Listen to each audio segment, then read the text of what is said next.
So I'm going to go through one more argument with you, and then I want to talk about the importance of religion as opposed to theology, which are not quite the same thing, because you're making some reason-based arguments for the existence of God, but these aren't obviously arguments for Christian revelation or Jewish revelation or anything like that. No, though I do think there are good reasons to be a Christian theist. That's sure. also part of my work. And I want to get to that in just one second.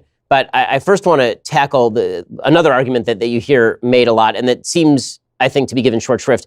The ontological argument, the St. Anselm argument. So the ontological argument, if you could spell that out, and then why people seem to get this so wrong, because the way they posit it is that it's this simplistic argument, and if we just posit an island, then you could somehow debunk it, which would make no sense, because any person could have discovered that when St. Anselm said it, as opposed to spending hundreds of years trying to figure it out. So what is the ontological argument? The ontological argument, in a nutshell, says that if it's even possible that God exists, then it follows that God actually exists. And this argument has been stated and defended with great sophistication by philosophers like Alvin Plantinga, for example. And I, like you, am persuaded that this is actually a sound argument.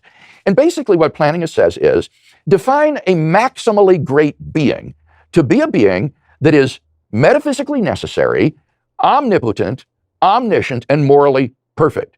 Now, if it's possible that there is such a being, then there's a possible world in which that being exists.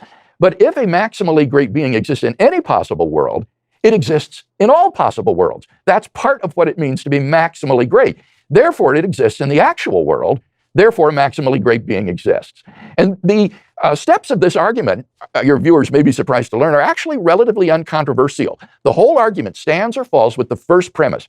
Is it possible that a maximally great being exists? If you think it's possible that God exists, then you ought to believe that God actually exists. The atheist has to say not merely that God does not exist, but that it's impossible that God exists.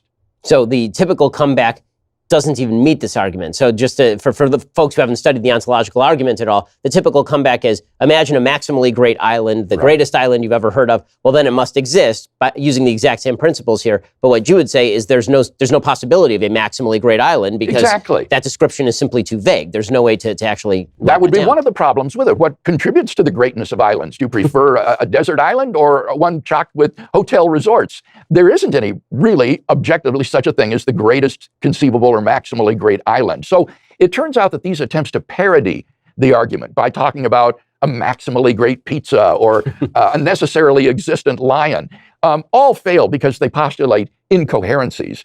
When the idea of a maximally great being, that is to say a being that is omnipotent, omniscient, and morally perfect in every possible world, does seem to be an intuitively coherent and therefore possible idea.